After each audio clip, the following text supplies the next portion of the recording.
कितना डंडा बरसाया है, सुबह से कितना मारा है लोगों को, और टोपी वाला तो कोई छोड़ा ही नहीं है। क्या कोई एक्शन लेंगे इस पे? कोई शिकायत करने जाएंगे, किसी से बात करेंगे आप? अरे मुर्गी डकैती बकरी डकैती में बंद हैं हम। किताब डकैत, फर्नीचर डकैत, भैंस डकैत। मंत्री रहते हमने, हमारी पत्नी ने, हमारे बच्चे ने शराब की दुकान लूटी है, 16,900 रुपया गले से लूटा है। हम कैसे विरोध कर सकते हैं? हमें कहाँ से अधिकार हो गया विरोध करने का?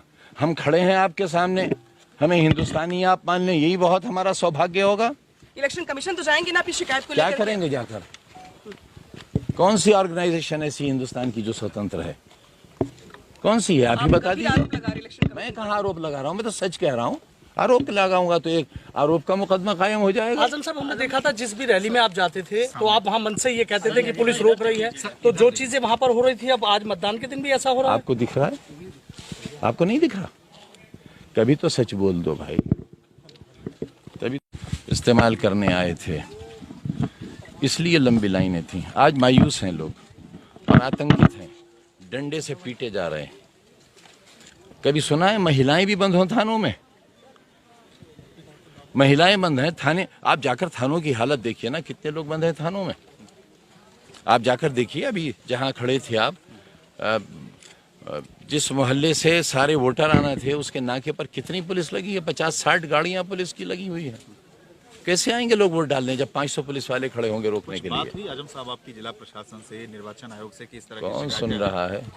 जब आप ही लोग नहीं सुनते, जिसे चौथी आंख कहते थे, जब आपने अपनी आंख बंद कर ली तो ये तो होगा ही। देश की बर्बादी में आप 3.5 लाख वोटों से जीतना था। बेईमानी तब भी हुई थी, लेकिन मार्जिन बहुत ज्यादा था। सर, पुलिस प्रशासन के दोनों के जो आरोप लगाए जा रहे हैं वो निराधार है, बेबुनियाद। आपको क्या नजर आता है? आपने फिर क्या जांच की? आपको आपके चैनल ने क्या देखने के लिए भेजा है? पुलिस की भाषा बोलने के लिए? हम आपसे समझना चाहते हैं। हमसे क्यों समझना चाहते हैं? आपने वोटर से क्यों नहीं समझा? ये खामोश दीवारों से क्यों नहीं समझ रहे हैं आप? खाली पोलिंग स्टेशन से क्यों नहीं समझ रहे हैं आप?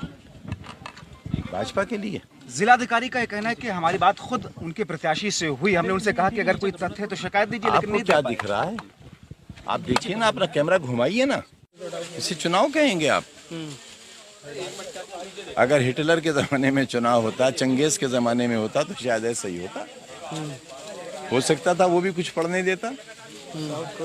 अच्छा सर, हमने मतदाताओं से भी बात की थी, तो मतदाता को भी कहना था कि कुछ ऐसे मतदाता कि बस अगर कह देंगे तो दिक्कत हो जाएगी। सब घर पे पुलिस पहुंच जाएगी, अभी उठा लाएंगे, चालान हो जाएगा हमारे साथ भैंस डकैती में, क्योंकि वो एक खाना खोला रहते हैं ना पुलिस का, अज्ञात में बकरी, मुर्गी, भैंस, किताब, फर्नीचर डकैती में उनके भी नाम बढ़ा दिए जाएंगे। अभी आखिरी नाम जो हमारा बढ़ा था, जिसके इसमें 2.5 साल बाद सुप्रीम कोर्ट ने उसी का तो संज्ञान लिया और बुरा माना। उसी पर तो मजिस्ट्रेट लेवल की बेल हमें सुप्रीम कोर्ट ने दी। संविधान का पहली बार किसी को हक मिला तो मुझे मिला। आज़ाद हिंदुस्तान में पहली बार मजिस्ट्रेट बेल सुप्रीम कोर्ट ने मुझे दी। लेकिन जो आप एक आरोप लगाते हैं, जो ज्यादतियां हुई यहाँ के लोगों आरोप कहाँ है? आपके कैमरे ने तो दिखाया है, सिर्फ आपके। अच्छा, तो आरोप कहाँ है? आप तो खुद दिखा चुके, अब आप अपनी बात को कैसे गलत कहेंगे? बहुत बहुत शुक्रिया। क्या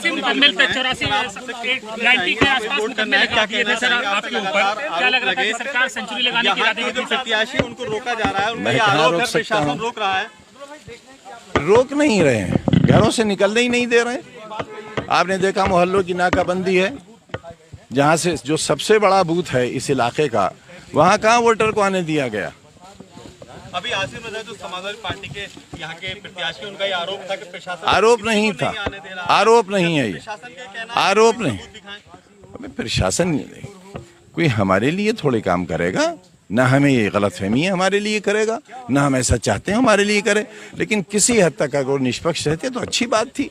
सर 27 महीने आप जेल में रह के आए, लेकिन तेवर नहीं बदले हैं, आप आज भी विरोध कर रहे हैं। बिल्कुल मरवा दीजिए।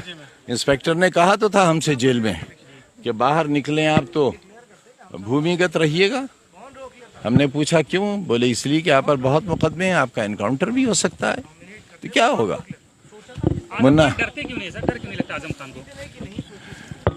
पहले ही से मरा, इतने मुकदमों के बाद तो कोई भी डर जाएगा सर। पहले ही से अपने को मरा हुआ तय कर लिया है, तो फिर क्या डरेंगे? जिंदा लाश हैं हम। अच्छा, क्या लग रहा है, इसे आप जिंदगी कहते हैं, परिणाम आएगा? इसे आप जीवन कहते हैं, जो हमने गुजारा है, जो हम गुजारते हैं। जितने अपमान से हम रहते हैं अपने ही वतन में, जितनी जिल्लत और घृणा से रहते हैं, जितनी घृणा हमसे की जाती है। टाइगर ऐसी बातें कैसे कर सकता है?